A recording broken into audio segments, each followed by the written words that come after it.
Greetings, storytellers and enthusiasts. Join us for our weekly roundup of captivating tales. Get ready to immerse yourself in a world of wonders. Let's embark on this journey together. Story 1. Would I be the a-hole if I tell a couple I'm a mistress for both of them? This is a long one and a very weird situation, but here we go. I, 28 female, have been seeing two people recently. I've been seeing C, 30 female, for a little over 5 months, and M, 29 male, for almost 6 months. Both relationships are currently in a state of non-commitment, even though I've expressed feelings in both relationships and they've been reciprocated, but I'm naturally not a super commitment-focused person, and both of the people I'm seeing have respected that a lot, so yeah. Anyways, both relationships have been great, and I'm incredibly happy with them, and since neither are committed to me, I've kind of just assumed that both C and M were likely seeing other people as well, even if we haven't talked about it. Well, about a week ago, C came over to my place to spend the night, which she does like once a week or every other week. She goes to take a shower, and I start gathering laundry and grab her stuff to throw in with mine and take her phone out of her jeans. I glance at the screen and see a few texts from a contact called My Love. I was kind of surprised by this because while not talking to me about casual relationships is not something I would care about, the contact name made me think she had a more serious relationship going on, which I don't mind but would like to be informed about. So, okay, I did an admittedly a-hole thing and read the text, and then read a few more, and it became apparent that this was a really committed relationship, like, I love yous, I'll be back home soon, please remember to grab so-and-so from the grocery store, stuff like that. The contact picture looked kind of familiar too, so I clicked on it to see better, and it ended up being a picture of M. I kind of flipped at this because this is kind of a ridiculous situation, and I left my apartment for some air. I came back like 30 minutes later, and C was waiting for me and confused where I'd been. She didn't see or hear me leave since she was still in the shower. I apologized to her for looking at her phone, but told her that I saw the texts from her partner and that I was feeling kind of hurt that she hadn't told me that she had a more serious relationship going on since she knows I value transparency. I specifically did not mention that I was also dating M or knew who he was because I felt I needed to scope out the situation more. She ended up breaking down in tears and spilled everything. Told me that M is her husband, that he doesn't know she's been seeing me, that she's felt so conflicted and guilty because she loves him, but she's really grown to love me too, that she feels wrong and dirty for keeping everything secret. I'm upset that I've been made into a mistress without knowing, but I try to talk to her about everything, and we end up staying up super late talking and crying and pouring our hearts out.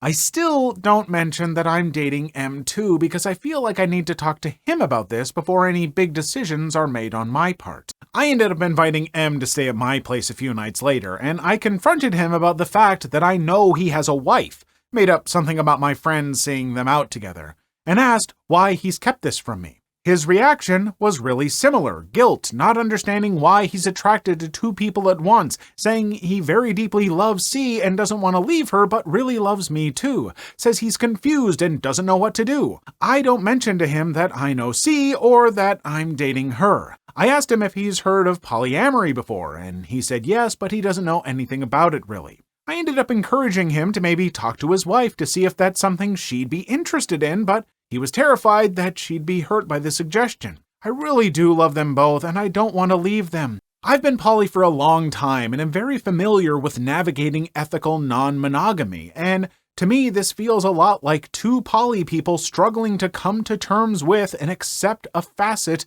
of their sexualities, and they're just navigating that confusion and self-discovery in ways that are not great, but I want to give them grace for their mistakes, I guess. So this is the part where I think I might be the a-hole if I go through with it. I've talked with both C and M separately about talking to their spouse about what's been going on and about polyamory in general, and they're both effing terrified and really don't want to. So I was thinking of inviting them both to my place at the same time to hash it out, without telling them that the other person will be there since they still don't know I'm dating both of them. I think once they realize they've been dating the same person, things might be easier to navigate and will force them to confront what's been going on. But also, I don't know if springing this on them is the best thing I could do, but I really have no idea how to navigate this differently. To be frank, if they both love each other and both love me, my ideal outcome is that we continue things as they have been, but with no secrecy and 100% transparency. I'm also afraid that even though they've both been seeing the same person and have expressed interest in polyamory after talking about it with me, they might feel personally betrayed by each other and everything could backfire spectacularly and I could possibly explode their whole marriage. So, would I be the a-hole? I don't think that you would be the a-hole. I think that, yeah, polyamory does sound like what all of you kind of want and what they're just afraid of because they are afraid that it might hurt their partner and ruin that partnership that they care so much about. But yeah, as much as you say, like, inviting them both over and confronting that head on, oh, it's going to be so awkward and it might go badly and on the other hand, I genuinely don't see a better way of doing this. Like, I think it's good to get things out in the open, and I don't think it makes you the a-hole. They're the ones who lied to you. They both lied to you and lied to their partners, and I don't think it makes you the a-hole to reveal that to both of them, but hopefully be able to work things out. I don't think there's any way you can do this that you can guarantee it will go well and everyone will be happy, but I think if you don't, especially now that they know that you know they have partners and stuff, like guilt and all that stuff is going to eat away at them and probably erode their relationship or their relationship with you. So yeah, I really hope that things work out for you. Story 1. I suspect something between my girlfriend and my friend while we all live together. I'm really freaking out now because if what I suspect is true, this living situation is about to get really complicated. Please tell me I'm just crazy. Sorry if this is long. We are 2 couples living together. We all attend the same university. The apartment was originally leased by my girlfriend of about 2 years, Alexis, 22 female, and our mutual friend Brooke, 22 female. The apartment is huge and expensive. They were originally supposed to be 3 girls living there, but the last one backed out abruptly. They were planning on moving somewhere cheaper, but they put a lot of work into the apartment and loved it so much they hated the idea of leaving. I offered to move in when my lease was up in May so we could split the rent and utilities 3 ways. I was sleeping over often anyways. Both girls were absolutely ecstatic about the idea. Shortly before I moved in, Brooke started dating my best friend, Derek. This was cool because now both couples got to hang out with their best friends and significant others all at once. It seemed perfect. Derek began sleeping over a lot, and when his parents sold their house and left in October, he temporarily moved in. We haven't really pushed for him to find a new place because splitting everything 4 ways is helping all of us so much. But again, only Alexis and Brooke are on the lease. The apartment owner surprisingly does not mind as long as rent gets paid because we are always quiet. There are 3 incidents that make me think something was up. If it weren't for these combined incidents, I would never make an accusation like this because Alexa is such a sweet and shy girl and Derek has been a brother to me. They don't seem flirty, but as I mentioned before, all of us are very close friends, so we spend a lot of time together. Incident 1. MWF, Brooke and I have early classes, so we're gone by 8 a.m. Derek and Alexis start in the afternoon, so it's not unusual for them to leave together, though they usually take separate cars. One of these days, I decided to wait for Alexis outside of her class so I could surprise her with lunch. I watched everyone shuffle out of the class, but Alexis wasn't with them. I texted her asking where she was, and she replied, "Just got out of class, gonna go home to study." I called her to see if I had just barely missed her or something, and there was no response, which I considered weird because she had just texted me a second ago. She didn't answer until much later, which is also unusual for her. She's one of those girls that's often on her phone. I ran into Brooke later in the day, and she mentioned in passing that Derek had stayed home sick. She was going to bring him soup, blah blah. At that time, I didn't think much of it. When I got home later that night, I noticed Alexis's car was in the exact same spot. She usually parks in guest parking because our unit only has 3 spaces. As a result, her car moves a lot. I asked her if she'd gone to class, and she got quiet before sheepishly admitting to skipping because she felt the professor sucked at explaining things, but she knows I hate when she skips classes, something that's gotten her grades in trouble before, but she recently started doing better. I kissed her and said I trusted her judgment. While I was doing the dishes, she explained how she probably won't skip again because being bored alone in the house was the worst. I laughed and we went about our business. At night, we went to bed, and as I laid there drifting off, it hit me. She shouldn't have been alone because Derek was homesick, right? She was still up on her phone, so I popped awake and asked her where Derek was today since Brooke had said he was homesick. She seemed startled by the question, but that may have been from me being half asleep to suddenly wide awake with a random question. She said he was here a bit in the morning, but went to do errands or something. She wasn't sure. After the other incidents, I realized that the scattered way she answered this question seemed off, but that may just be my imagination. Incident 2. I went to throw some stuff out in the kitchen garbage when I noticed a condom wrapper that was the exact same brand Alexis and I use. It wasn't super visible, sort of tucked behind a cereal box, but the distinctive color caught my eye. Brooke and Derek always use a different brand, free from the University Health Center, while ours are expensive Trojans. It was weird because we usually keep the wrappers in our respective rooms' garbage cans so they never appear in the kitchen. Furthermore, because of exams and general stress, Alexis and I hadn't slept together in a few days. I didn't really dig around for a used condom or anything. I just went back to the room to check if any of ours were missing. I really couldn't tell because we buy in bulk. My first thought was that Brooke and Derek had run out and broke into our stash, and I was upset that they hadn't even asked. Later that night, I mentioned the condom wrapper to Alexis, and her eyes got wide. When I mentioned my theory, she got unusually distressed. She's always been very calm, and went on a rant about them violating our privacy. I suggested we talk to them about it, and she immediately shut the idea down and made me swear not to bring it up unless they did it again. She didn't want to have this awkward conversation, which was weird to me because we're all generally pretty open about intercourse given that we live together. Though it is possible that Alexis was being genuine because she's from a conservative small town and she doesn't talk about these things as much as we do. Incident 3. Me and Derek are cool with the dudes in the apartment next to us who are graduates from our university. We don't hang out or anything, but we have the kind of relationship where we make small talk about sports or whatever in the hall and are comfortable asking the other to keep it down without being awkward. Last Monday, during our break, I was locking up when no one else was at the apartment when I ran into one of the guys from next door. We talked about football for a bit, and then he mentioned that one of the couples in the apartment is really a fan of morning intercourse and that the walls were way too thin. I laughed because Alexis and I usually have intercourse weekend mornings when we have the house to ourselves. Brooke and Derek usually spend weekends at her parents' house about an hour and a half away. The more I thought about it later in the day, the more I realized we hadn't been having morning intercourse in about a month. On the weekends, it had been more towards the evening or not at all. Did he mean on weekdays? My heart sort of dropped. I kind of want to ask him to elaborate, but the conversation ended, and I feel like I missed my chance. Plus, it's a weird thing to ask, and I feel like I must be being paranoid. So there you have it. Am I crazy? Am I looking for signs that aren't there, or is something up?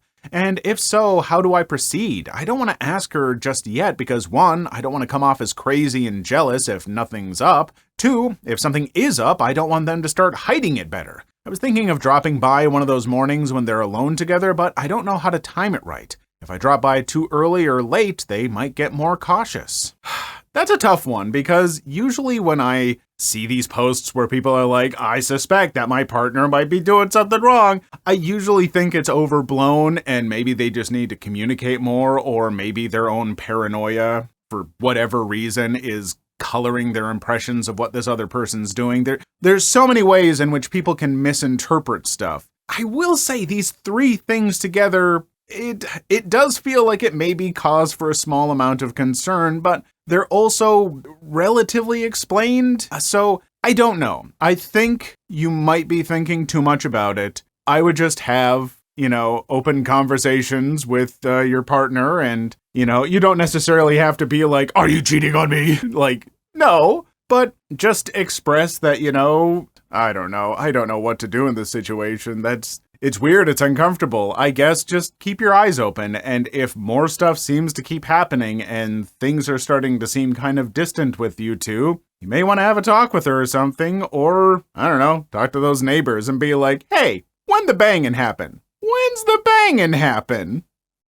Story 1. Me and my wife want to give up our daughters for adoption. Using a throwaway because I'm pretty active in some other subs and don't want this associated with my main account. My wife and I have been together since college and got married a little while after she graduated. When we first got together, she told me she didn't really like kids, and while I was a little disappointed, I didn't care too much about it. I didn't feel very strongly about it either way. We were very in love and things were perfect for a good while. Her birth control failed 6 years ago, and I told her that I would support whatever choice she made. She scheduled an abortion, but backed out the day before, and we became loving and enthusiastic parents. Later on down the road, she decided she wanted another child, and so we had our second daughter. They are 5 and 3 years old, and absolutely perfect. They are both very well behaved and ahead of the curve for kids their ages. Another thing that's worth mentioning is my wife is a stay-at-home mom. My job is very demanding, and I'm out of town for week-long stretches at a time once a month,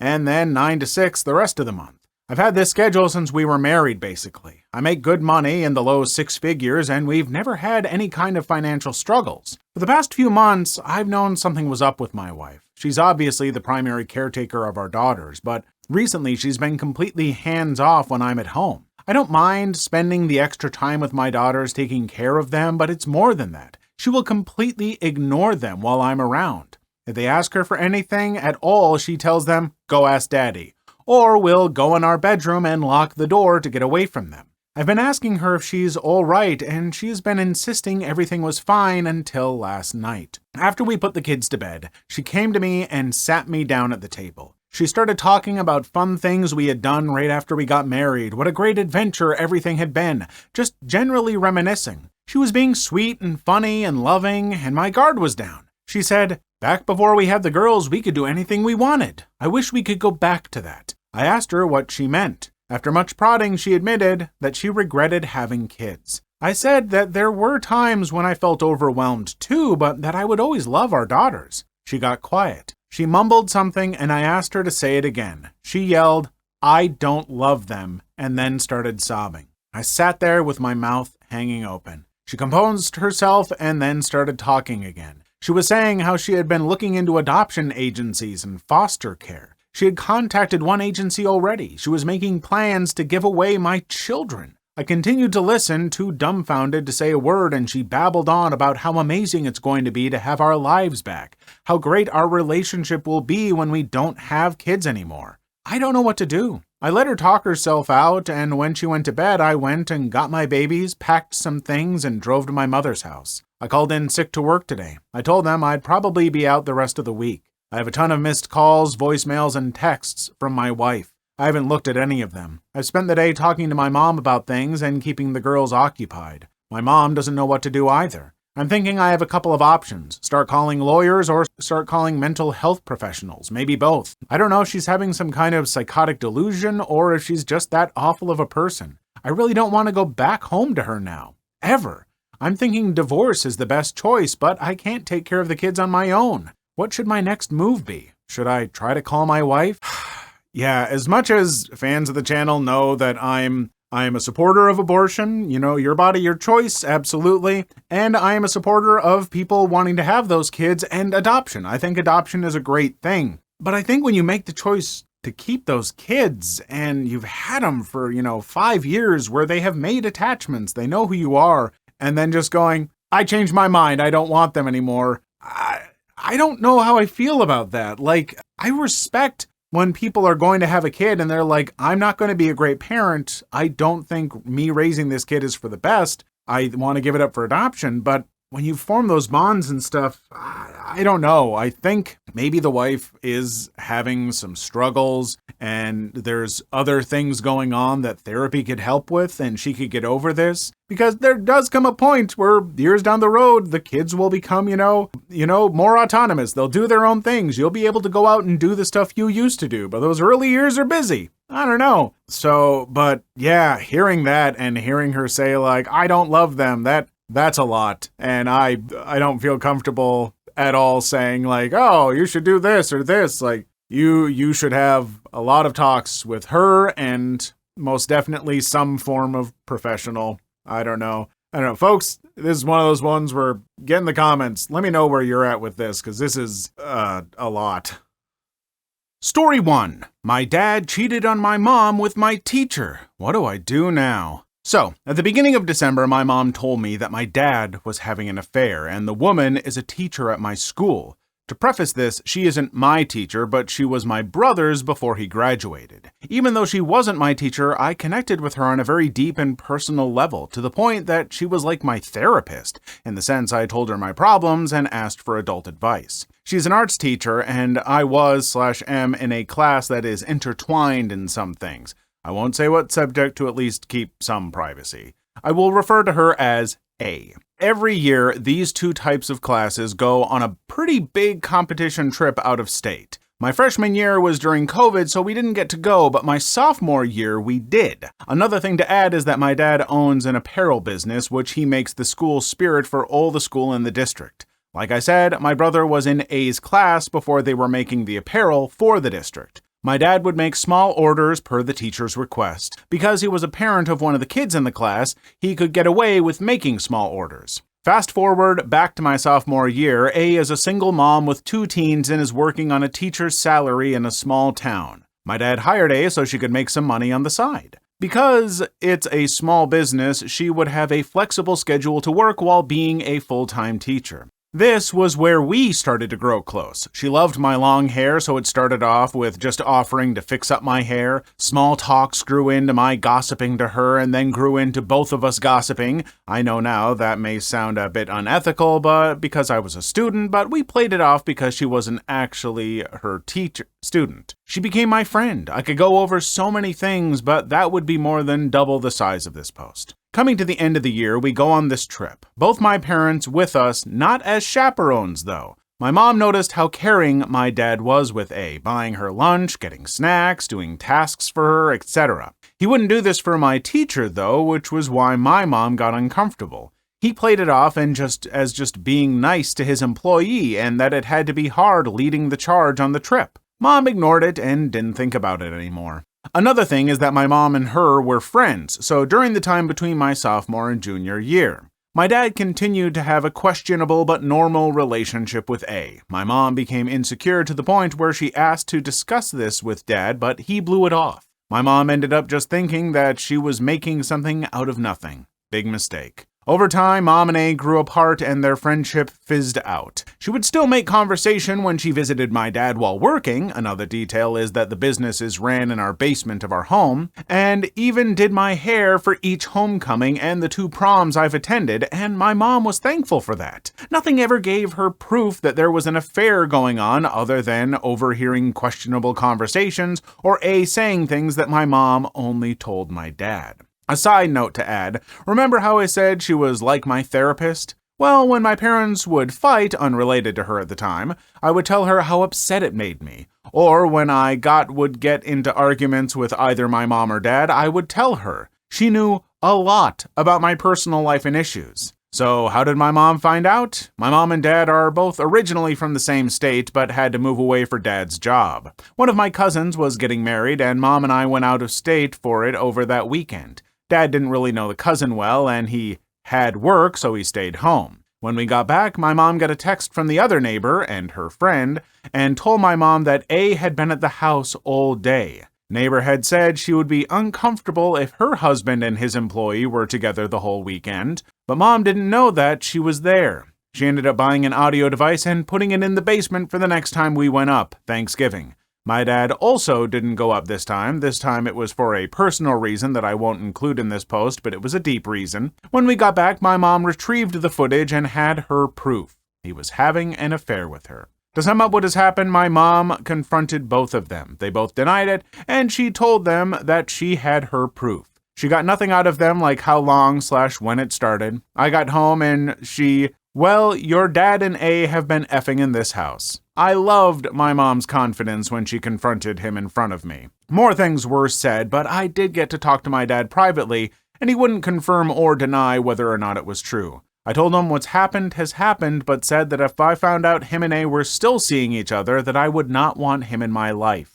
I did get to listen to the tape after begging my mom because I still didn't know if I could believe what she was saying wasn't over-exaggerated. The most I'll say is that it was a bad intercourse tape. My mom told my principal about it and that she wanted A to stay far away from me at school and any school event. As of now, I'm having a normal relationship with him. He's still my dad, and I want him while I transition into the next chapter of my life, even if I could never forgive him for hurting my mom again. But what do I say to A? She doesn't deserve to get off scot-free. She listened to all my problems as well, and the pain I was feeling with my parents while she was sleeping with my dad the whole time. That she was a huge reason they were fighting, whether or not we knew it at the time. If I confront her, what do I say?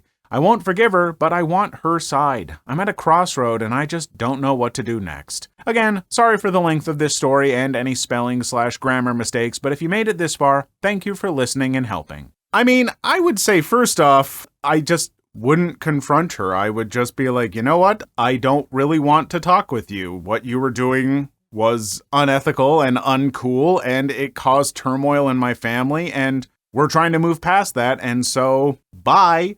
Like that, and I would only do that if she confronted you first. Otherwise, it's like, yeah, no, you screwed up, and if you valued this connection, then, well, you're the one who lost it. And if you truly feel like you need to, I would just let her know how it made you feel and how you're going to proceed, and leave it at that, just keep it very simple and to the point. I wouldn't try and, throw accusations or what she should do or anything like that, she's got to figure that out on her own. Yeah. Otherwise, the one thing that caught me in this story is that your parents were from out of state, but you had to move for your dad's job, but your dad's job is something he does in his basement. I don't know. I think we're just missing a piece of information there, but for some reason that's sticking with me to the point, why do you have to move for a job he just does out of his home that sounds like he could do anywhere? I don't know. Probably just, like I said, probably just missing information, but I can't get over it. Story 1. I didn't attend my friend's wedding because my crazy ex/stalker is going. I received the online save the date and of course replied yes. Then I was scrolling through the guest book and saw my ex's name. When I saw his enthusiastic reply of yes, my heart figuratively stopped. I felt cold inside and I started hyperventilating. The ex. This man abused me for months, isolated me from my friends and family, used me for money and intercourse, and then cheated on me. He made me feel crazy for confronting him about his drug use, about the girls hanging around him. I eventually stopped asking him because I wanted to keep him happy. When we moved away for a few months and we were long distance, he had friends that would report back to him if I went out with friends. He would confront me on our Skype chats about me being out with guy friends unchaperoned and would forbid me to go out without a chaperone. I eventually caved and didn't go out with any of my friends unless they were the girls he knew or I just stayed home. I lost contact with many friends and my family, but then we were engaged and something broke in me when I realized I would have to give up everything to be with him, and I envisioned myself either dead or wanting to be dead when I saw our future together. When I finally broke it off for good with him, he had previously installed a keylogger into my phone and computer, is that the official term, and was able to see everything I sent and did. He threatened self-termination if I didn't talk to him, so I said, go right ahead, and notified his mom he was making threats against his life. I told her that if he contacted me again, I was going to the cops. She said she would take care of it. A few nights later, I went to a late movie by myself and got a call saying he was right outside my apartment. He saw my light on and just wanted to talk. I was not there at the time. He had a history of stalking and previous allegations of abusing his ex-girlfriends. The next day, I stated the proceedings to get a restraining order out on him. Fun fact, they are really hard to get. The order of protection was granted for 1 year, and I have moved on. I got a new laptop phone and changed my address. He was blocked on Facebook, and I deleted all of our mutual Facebook friends so they couldn't report back to him on me. Now, seeing him RSVP to a mutual friend's wedding threw me off kilter. My current boyfriend was unable to attend with me work, so I didn't want to go alone. I meant to email the groom and explain how I didn't want my drama to overshadow his wedding, but that he may not have been aware of the crazy ex-drama that happened a couple of years ago, but I saved it as a draft and never dealt with it. I pushed it back to my mind and was focusing on work and school, but I got the email reminding me about the wedding, didn't know what to do, and did not show up. I sent the newly married couple an Amazon package from their wedding registry with my apologies and offers to take them out to dinner after their honeymoon, but I don't know how to ask him now. Question: how do I bring this up to the groom? How do I explain why I didn't reply and why I didn't show up? Do I go into details about the horrible things my ex did? Do I show them a copy of the restraining order? Do I continue to ignore and later message the groom to just take them out for dinner? So first off, yeah, absolutely good on you for not going to that because you do not deserve to go through that. And yeah, the bride and groom, they may not have known about this history that this person had or whatever. It would have been great if you could have sent that email like, hey, I would love to be there, but I don't want this to overshadow. The email you composed sounds pretty reasonable. But I also understand not wanting to send it because it's like, well, now they have this drama to deal with. I would get uncomfortable. I would take forever to send that email. So yeah, I would have done exactly what you did. And if anything, I think now that the wedding's over, when you take them out to dinner, just be like, I am really, really sorry. I noticed that an ex was there that I've got a lot of problems with and everything, but I didn't want to make it your problem, so I didn't know what to do. I would just be honest. That's the best advice I got.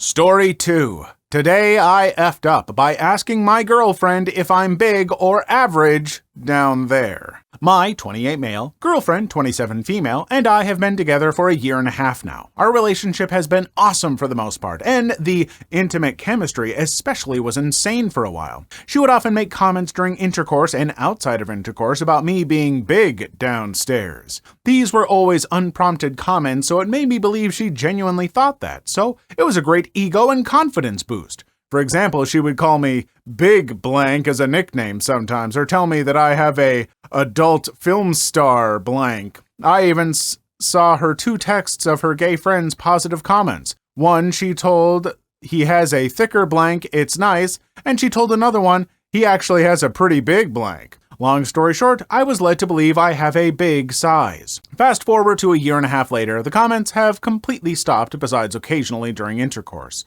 Her intimate drive has been out of whack lately since she started taking an antidepressant called Zoloft, so our intimate life has been pretty slow the past 3 to 4 months. However, I thought maybe there was something about me that was causing the decline in our intercourse life, so I stupidly asked her yesterday while drunk if I was big or average, and she said average. I then asked her how I stacked up to previous partners, and she refused to answer. Her answer was confusing me since she had commented so much before about my size and calling me big, so I followed up today to clarify. She justifiably got very angry with me, saying she doesn't compare herself to my previous partner, so I shouldn't do the same. She was right, but I explained that I just thought that she thought I was big and was worried maybe my size had changed or something. She said, "You're still big, but out of all the guys I've been with, you're average. Don't ask questions you don't want the answer to." Now I'm even more confused and insecure, but this is obviously something I can't ask again. I'm a big idiot for asking in the first place. Based on her comments, what do you think she believes? Some people have said it sounds like she is just trying to keep my ego in check, but still thinks I'm big. Others have said she was just saying I was big before because it was a new relationship. I mean, it sounds to me like what she's saying is that you are a little bit bigger, but compared to all of her other partners, you're an average, because all of her partners on average have been a bit bigger. So maybe you're bigger than the global average, but as far as what she has had, it's like you're just average, and she's been with some real monsters. I don't know. Don't worry about that. Like, seriously, I would not get too caught up with it. If she seems happy and all that kind of stuff, that's all that you need. And yeah, antidepressants really do mess with your intimate drive and everything. So give her some time to find some balance and maybe find new ways to address intimacy and stuff. I'm not going to go into all the stuff, but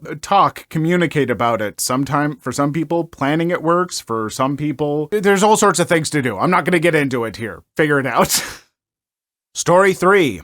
My pregnant best friend's husband just tried to cheat on her with me. My 25 female best friend since high school's name is Jen, 25 female. We've been friends and each other's support systems through everything over the past 10 years. Prom, injuries, cancer diagnoses in both families, crushes, heartbreaks, new jobs, grad school, the list goes on and on. Jen met her now husband Will during freshman year of college, and I passed the torch over to him as her person. We've always remained close and each other's best friends, but they were now a team that I was in the cheering section of. I looked up to their relationship in a way because while I have had a revolving door of relationships and crushes over the years, Jen and Will remained stable, in love, and each other's constants. I could not have been happier for my best friend and admired the way they always showed love and respect toward one another. Just a few weeks ago, I find out they're expecting their first child. I absolutely lost it and was sobbing with joy. I couldn't wait to be an auntie figure to my new buddy. Fast forward to today. I'm at home working when I see Will's name pop up on my phone. I answer, presuming he is a work-related question. He recently came to work at the company I've been with for 4+ years to gain experience within the field, or a Jen-related question. I answer the phone, and he informs me that he's downstairs at the front door of my apartment. At this point, I'm wicked confused, but go down to grab him. When we get back up to my apartment, he starts saying stuff about how he hasn't been able to stop thinking about me, and he wants to try just once. I started shaking and was extremely taken aback. I kept repeating that you're in love with Jen, and that Jen is my best friend, while shaking and avoiding his advances. After a few minutes, he said that coming over here was a mistake and that he was going to tell Jen what he did. Jen and I talked and we are completely fine, but she asked that I don't spread this around. Rightfully so. I keep replaying the entire thing and still can't process that this is real. I don't have anyone neutral to talk to about this. I can't tell any of my other friends because we all work together. I refuse to risk having Jen's private life put on blast at her husband and best friend's place of business. I don't want to talk to my mom because I don't think it's my place to change her perspective of their marriage, which would certainly happen. It's not my place to decide what happens with them moving forward, so I don't want to have a hand in making the situation any worse for their relationship. I don't really know what I'm looking for. Advice? I just need to talk it out to someone other than Jen. She's going through enough this afternoon. Is this real life? What the F? So first I will say, there's the weirdly suspicious part of me that's like, this almost feels like a test that Jen and Will thought up, or maybe just Jen thought up, where she's like, I think that she's maybe trying to get with you or something. We have to test her. Try and do it. And then when you pass the test, Will's just like, you're right. This was wrong. I shall go tell Jen now. And Jen's like, oh, woe is me. Don't tell anyone. We'll be fine. I'm sure that's not what's happening. That would be a sitcom scheme and a bad one. But yeah, if she seems okay with it and is willing to work it out with Will, yeah, that's her decision. She gets to make that decision, and yeah, I would respect their wishes not to spread it around. It's weird. That's a weird thing to have put on you, and I would definitely be a little cautious about being around Will alone at this point. But yeah, otherwise, I don't think there's a whole lot that you can do, or should do, I guess. Story 1. My boyfriend keeps trying to initiate intimacy when his mic is on. So me, 21 female, and my boyfriend, 22 male, have known each other for about 2 years and have been dating for 6 months. Usually he's very sweet and considerate of me and my needs. We spend ample time together, and he has never given any indication of crossing my boundaries or being disrespectful. But recently, he's begun doing something that I now find a bit weird. He has a gaming setup in the nook of his apartment where he plays with some people and friends online often. He doesn't stream or anything, but there is a camera on his monitor that I've never seen on, but isn't covered by any tape. A couple of weeks ago, I was over and he was gaming, which was fine. I made some sandwiches for us because usually he's finished up within a few minutes. This time he took a bit longer than usual, so I popped in and asked what he thought when he thought he'd be done. I admit I did sit in his lap, but he took the opportunity to initiate some touching. One thing led to another, and we ended up being intimate. I went along with it, but moved to unplug his headset, and he didn't protest. That was that, and we spent the day together like normal. But then it happened again about a week later. He began maneuvering me into his lap during a game, even being verbal with the mic on. Obviously, this made me uncomfortable, so I asked him to turn it off as well as the game. He played it off like he forgot the mic was on, but I'm not so sure. Incidents like that have been happening 2 more times. Both times I declined before it got too far, but I'm wondering if something weird is going on. I got a bit paranoid and checked his monitor, but the camera was still off. I asked him to put some tape over the camera, and he got a little defensive, asking if I thought he was a pervert or something. He wouldn't let it go even after I explained some concerns with people hacking cameras and his mic being on. He shrugged and basically told me that it's not a big deal if people hear us, people do it all the time. I was in complete disbelief about that and upset that he didn't see the issue. That statement all but confirmed he was doing it on purpose, but he maintains that turning off the mic slipped his mind.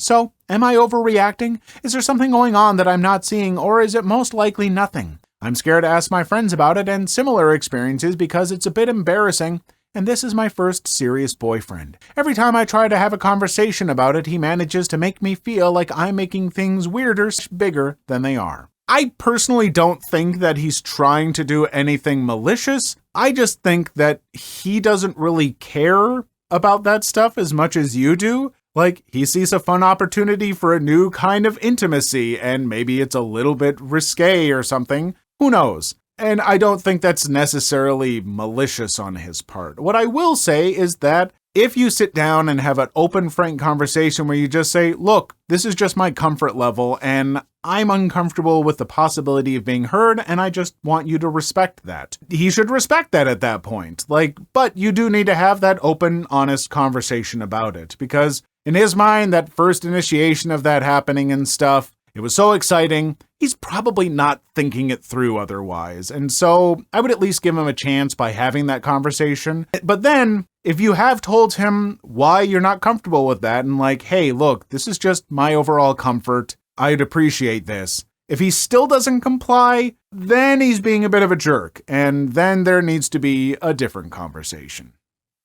Story 2. Am I wrong for choosing my friendship with my ex over the guy I'm dating now? The title sounds bad, I know. Please bear with me, I'll try to give as much context as possible. So, Ben and I have been friends for a bit over 5 years now. During this time, we dated twice, but never over 3 months. The first time was from December 2015 to February 2016, and the second time in May 2017. We split amicably both times and figured that we just work better as friends after all. We weren't romantically involved after that, but we kissed in a game of Truth or Dare in September. It basically confirmed to me that we're just friends because I felt nothing. Ben and I have so much in common, and we know each other so well that it's a running joke in our friend group that I'd be able to read his mind. Of course, this is not true, but we can talk to each other openly and are just really comfortable around one another. We helped each other through dark times, and I can always count on him. Ben is one of my closest friends who just happens to be my ex. We joke about our failed relationship like, what were we thinking, LOL, and stuff like, been there, done that, fool me twice, and so on. It's really just a joke to us by now, and we'll never try having a relationship ever again. Now, in late October, I met this guy. Let's call him Chris. We met at a party and hit it off right away. We had a deep connection and ended the night with a hookup. We didn't get in contact right away after that, but by the end of November, we started seeing each other. We haven't had the defining the relationship talk yet, but we agreed that we enjoyed getting to know each other and liked how things were for now. Fast forward a bit. My best friend and her boyfriend wanted to throw a New Year's Eve party. They invited all our friends and allowed dates to come along too. I thought this would be a great opportunity for Chris to meet all my friends officially. I already knew that Ben would be there, so I mentioned it to Chris. I had already told him that I was still friends with an ex before. Chris told me that he wasn't bothered and that it shouldn't bother him anyway since we weren't even official yet. I was happy that he took it so well, but reassured him that he could always tell me if he ended up being bothered, and he wouldn't have to play cool just because we aren't boyfriend and girlfriend yet. The night of the party comes. I introduce Chris as the guy I've been dating for a month now to my friends. We drink, we mingle, I catch up with them. Chris gets to know some of them and seems to enjoy it. Midnight comes and we start the countdown and I kiss Chris at the New Year's starts. After that, I make my rounds. I hug all my friends, wish them all the best, kisses on the cheek are exchanged, the usual. We celebrate some more and nobody gets home before 5 a.m. Chris calls the next day and tells me he had a good time and I should thank my friend for the invitation on his behalf. I do exactly that, and my friend tells me how lovely Chris had been and jokes that I better make it official soon, or else someone else will see what a catch he is and snatch him away from me. Typical girl talk, you know? So it seemed that both my friends and my potential boyfriend nailed their first impressions. All was well until I met up with Ben for coffee on Sunday. Naturally, the party came up and I asked him what he thought of Chris. Ben was hesitant at first, but then told me that Chris had been a little frosty towards him. I decided to give Chris the benefit of the doubt. There were nearly 30 people at the party, and maybe he didn't get the chance to have an in-depth conversation with Ben, so I didn't talk to Chris about this and told Ben that he might just be imagining things. Ben agrees, and we don't mention Chris again for the rest of the afternoon. Which brings us to yesterday evening. I was over at Chris's place. We just finished dinner and we were watching a movie before hitting the sheets. The conversation drifted off and Chris asked me about my weekend plans. I told him that some friends and I would meet for drinks on Saturday to celebrate a birthday. Then he asked me if Ben would be there. Not really knowing where he was going with this, I answered that yes, he would also be there.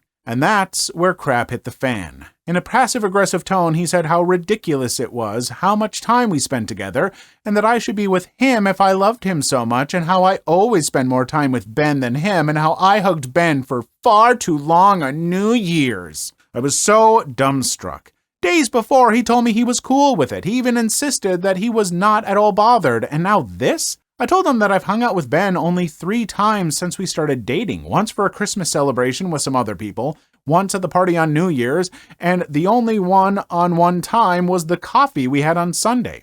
I also hugged all my friends at the party and didn't really count seconds to measure who got the longest hug. I tried to tell him repeatedly that I have no feelings for Ben. I tried to reason with him, but he was really defensive all of a sudden and tried to argue with me. Even if I didn't have feelings for Ben, he would most likely still have the hots for me. That's where I got angry and told him that if he trusts me so little, we might as well end it then and there. He didn't want things to end, me neither to be honest, and told me that he could really see a future with me if it wasn't for Ben. I explained that Ben is my friend and I won't ditch a friend for a guy who is this insecure only a month into dating. I didn't spend the night and went home instead. I still really like Chris, but leaving friends behind is a huge deal breaker for me. He texted me this morning and asked me if I wanted to talk things over. I haven't responded yet, and honestly, I don't know what to do now. My head is a mess. I don't want to end things with Chris. It's been so good up until now, but I can't lose Ben either. I think that you should definitely keep Ben around, because Ben has proven to be a good, steadfast friend for at least 5 years. Chris has proven to be an okay boyfriend, possibly, for a month or so. Who do you have more of an investment in? Ben! I'm sorry. If there was, big reasoning, if you were always hanging around Ben and, really, really flirtatious and, ignoring Chris just to go off and mingle with Ben, yeah, maybe then Chris could be like, I know you two have dated and you still seem really, really close. And it kind of makes me feel like a third wheel. That would be a whole different situation here. But what we're talking about is ludicrous. You're allowed to be friends with exes, especially in that situation where you were friends, you tried dating, it didn't work, so you went back to being friends. Literally, just a few days ago, my partner and I hung out with one of her friends that they tried dating once. And guess what? I've hung out with him a bunch. He's great. He's my friend now. It's fine. It has never once been weird. Folks, you gotta get over some of this crap. And yeah, there are times where you can't be friends with an ex, where it doesn't work out, where they're holding on to feelings. There are exceptions, but this is not one of them. Seriously, if Chris keeps pressing on this issue, kick his butt to the curb, because Ben sounds like he could be a great lifelong friend. Chris, he hasn't proven crap, except that he's a jealous wiener. Please leave your story in the comments. I would love to make a video on them in the future. Also, don't forget to like and subscribe.